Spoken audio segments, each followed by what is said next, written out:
Greetings and welcome to Old Drunken Discography, where old friends fans come together to BS, argue, occasionally agree, and discuss a musical artist.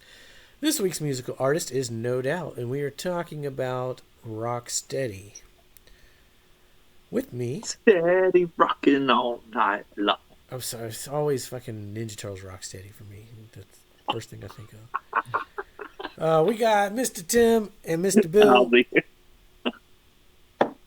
and myself and Mr. Jason. Mr. Jason. Shout out to the No Doubt Facebook group that I joined a couple weeks ago. They're really nice people. They don't have a bunch of fake Gwen Stefani's bots sending out things like Def Leppard does. You mean Gwen Stefani's not in love with every single one of them, as only they send money? Yeah, only if they get in this Bitcoin, click this Bitcoin link. All right, anyway, we're talking No Doubt. They're playing Coachella. Hear that YouTube algorithm, Coachella, No Doubt, this week. So we're covering them. Rocksteady. I think it's... I don't fucking know. Who wants to talk about Rocksteady? Yeah, I'll start off with this album. I started last one. I'll start this one again. Get on it. Show that initiative. Jump on it. Jump on it. Tell you what, I'd rather listen to that. I don't know how I feel about this album. Actually, I know how I feel. And it's not the best. I love a good synth or electronic beat. Not from No Doubt and Gwen Stefani. From the intro, first listen through this album, I was listening to the intro called Intro. My exact words are, what the fuck is this shit?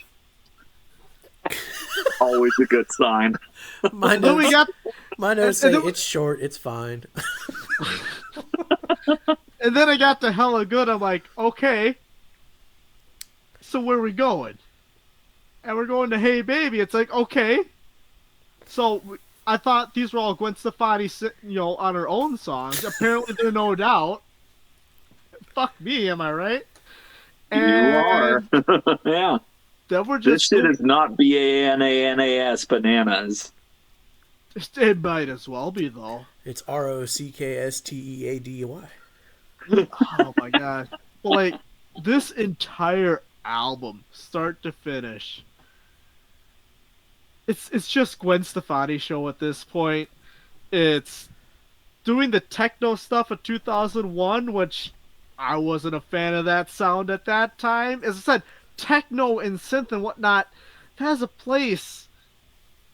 Not in this context though. Like if you do it right, it's phenomenal.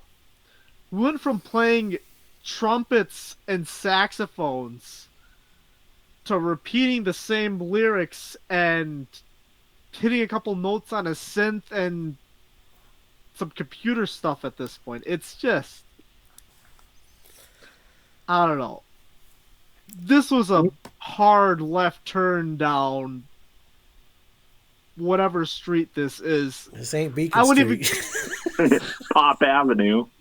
They took a hard I left wouldn't even off say Beacon this is Street. Pop Avenue though. Like this is something way different. Like Well, this was 2001 pop, for sure. Oh, yeah. Yeah. apparently I hate 2001 pop, which actually fits my bill pretty soundly. So Yeah. Yeah. Man, I mean, one of these songs does make my top list of songs, just because I thought it was kind of catchy. I'm gonna keep that in my back pocket though. Like, I don't know.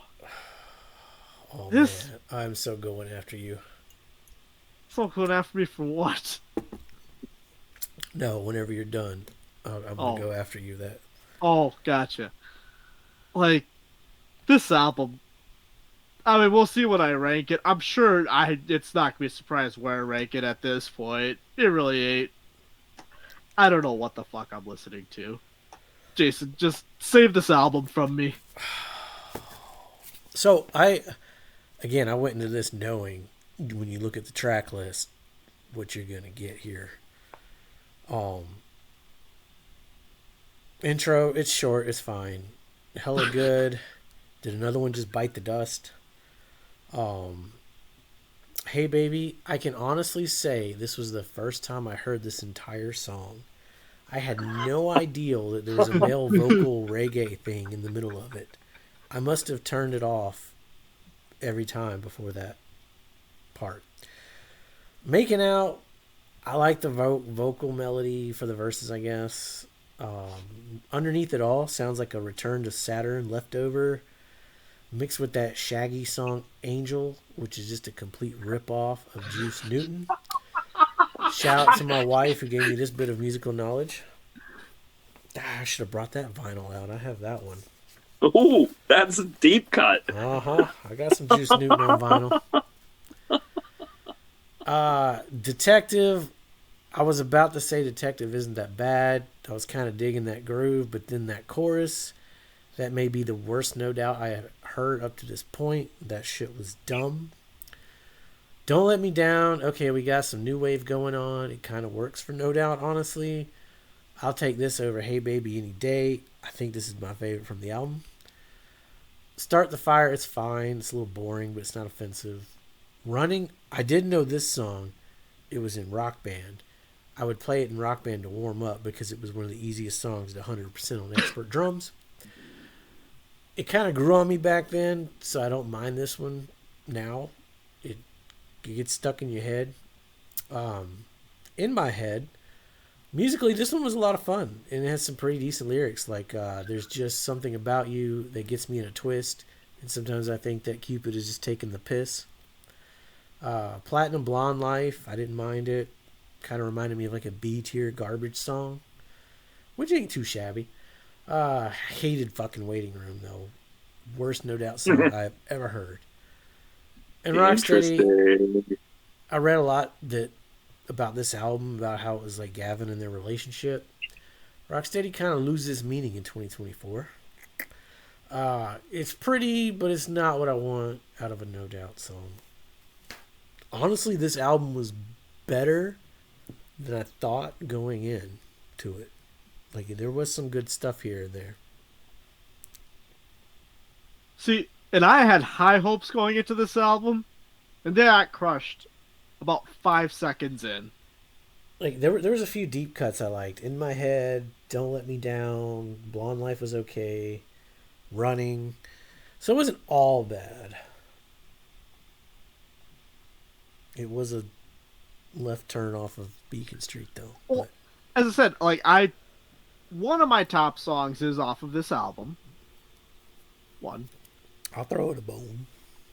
Well, like, it's, I don't know, from where they started and from Return to Saturn to this album was 1 year gap, and holy cow, they went somewhere else. This is their slang, I think.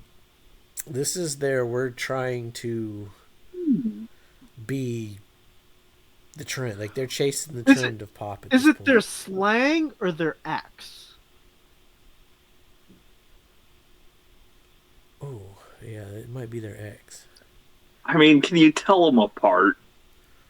There's a little difference between slang and acts. Yeah. I don't know. Well, everything you guys say, I'm going to agree with. It's a different turn. The credits on this album are insane. However, I'm surprised to hear you don't like Waiting Room, because that's where Prince shows up. Not only did he co-write the song, but he sings and plays keyboards. Hella Good was a big single, of course, and I'm not surprised. They worked with the Neptunes, so our pal Pharrell gets a point on that song. Hey Baby is pretty bad. That's just a terrible song, as is Underneath It All.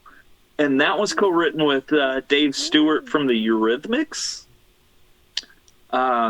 Don't Let Me Down and Platinum Bond Life were both co-produced with Rick Ocasek, who, of course, from the Cars did the Blue album by Weezer, did the Bad Brains first album. Rick Ocasek's the man. Oh, yeah. We got to do the Cars. We do. That's going to be a great one. Oh, and I forgot to mention it on Return to Saturn, but he does come up here again. But my man, Alan Johannes, has some engineering credits on this album. He also has recording credits on Return to Saturn. Alan always touches gold. So I'm sure this was an interesting learning experience for him. Yeah. There were 7 recording studios in Los Angeles alone. They also recorded in London, San Francisco, 2 studios in Jamaica. What's that? 4 studios in London, including Olympic, where Who's Next was recorded. And they recorded, the one song at Paisley Park. That's more recording sites than they have songs. Yeah. Yeah, which if we I stopped counting at 14. If we go back to 2001, I mean, that's what pop was. Just record a song here, record a song there, and throw it all together and call it an album. And this one really feels like they're chasing the pop charts, finally. Like, they finally just fully give it in and like, okay, what's popular? That's what we're going to do. But that being said, there is a lot of really interesting stuff going on the album. A little more keyboard heavy, but there's a lot of really cool sounds and patches going on. The rhythms are pretty interesting. You mentioned earlier about the reggae. It's really strong on here. Mm-hmm. It's disguised as pop dance music, but structurally it's very dubstep. Yeah, nothing really jumped out at me song wise. I'm gonna go with Waiting Room being the most interesting one, just because you got a Prince songwriting credit there. Like, that just blew my mind. I had no idea. Hey Baby is terrible, but I like Hella Good. Like, for just a fun dance pop disco song in the middle of the 2000s, it's fine. It's got no energy, but it sounds great, which is pretty consistent with what Pharrell puts out. This album was pretty successful too, wasn't it? It was, yeah. Hella Good and Hey Baby were everywhere, and even Underneath It All, that was a pretty big hit. I remember listening to Hey Baby. You know what? Hey Baby is my Pretty Fly for a White Guy. Oh. It was everywhere. So it's going to be your number 1 top song? No, it's going to be your number 1, your number 3 song. That's how that works. You know that. All right, we're going to steal it. Y'all can take that one all you want. What's that? I might have said that wrong. Hey Baby is to me what Pretty Fly is to you. That's what I meant to say. Yeah. It has. And just rounding out my thoughts on this, like, as much as I need to re-listen to Return to Saturn for positive reasons, if I re-listen to this album, which I probably should, but it's going to be for negative reasons. And I'm going to pick it apart more and more. Yeah. Sounds fine. The fidelity's great. It's a hi-fi record. Yeah, it's clean. I'll give them that. Oh, it's super clean. It's too clean. Squeaky. It's pretty clean, yeah. Well, before we rank it, let's very quickly talk about the singles, because there was a new song on here. It was a cover song, but... It's a cover song. It's a new song for them. And it was a hit. It was a big hit. And it's always messed me up because it's too close to Simple Life, It's My Life. Like, in my head, those are always conflicting. Well, and I'm trying to remember who did the original. Oh, Talk Talk. yeah, Um, I didn't write but it I'm going to down. go with the No Doubt version. I think the No Doubt version of the song is better. Oh yeah, it's a good. I mean, it's a good cover. Yeah. I'll say this though, if you watched our past ones with the Foo Fighters and Def Leppard, I try to explain what makes a good greatest hits for me. The first thing is the track list. You got to have a good track list. You can't. This is a bad example of a greatest hits right here. Green Day. Track list is just in chronological order, and then they got the new songs at the end. You know, whatever. No thought put into it. Kind of like the Foo Fighters. Well, and this one puts the biggest hit. They top load the front with the biggest hits. Which makes sense. I mean, I think this is a really good greatest hits. You got the song that the hardcore fans are going to want to get because it's the new song, track 2. Right. It's not buried, it's right there. All right. And then you got a good collection of, it jumps around, Bathwater to back to Tragic Kingdom to, it's They got hella good right there at number 6, which they Yeah. Which, besides the 2 shitty Rocksteady songs.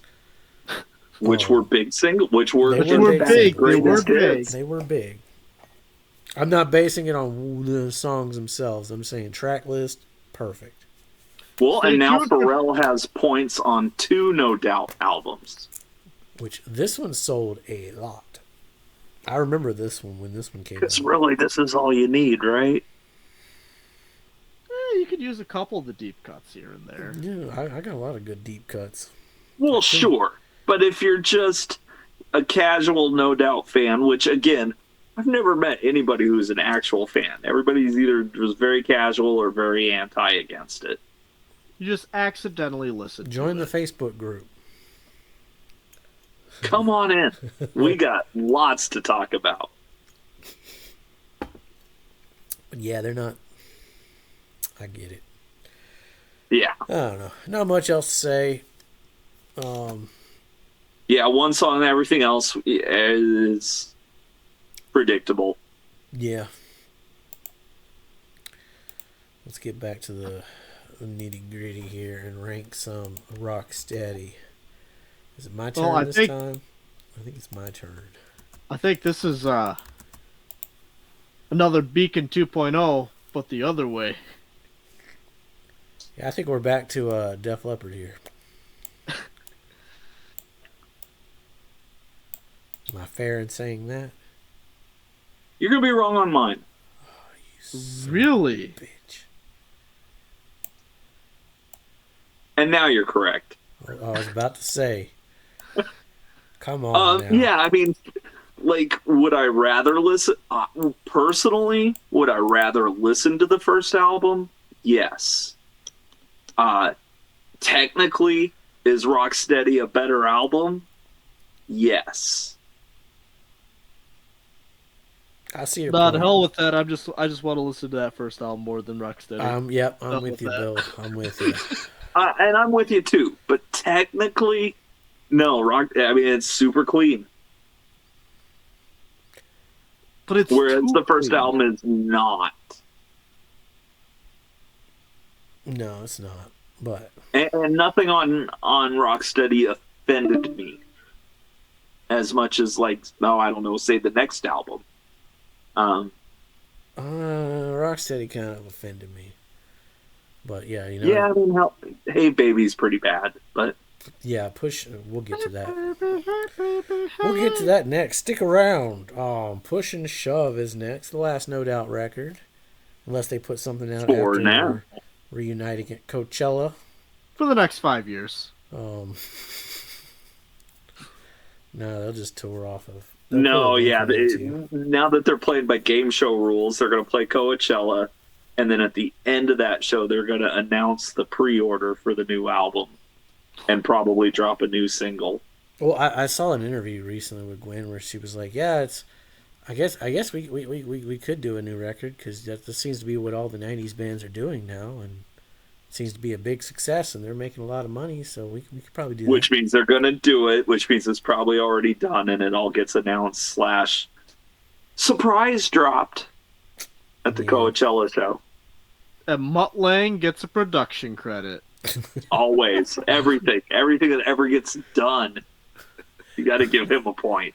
So I should start putting like credits, starring the three of us, production, Mutt Lang. And Mutt Lang, and introducing Mutt Lang as himself.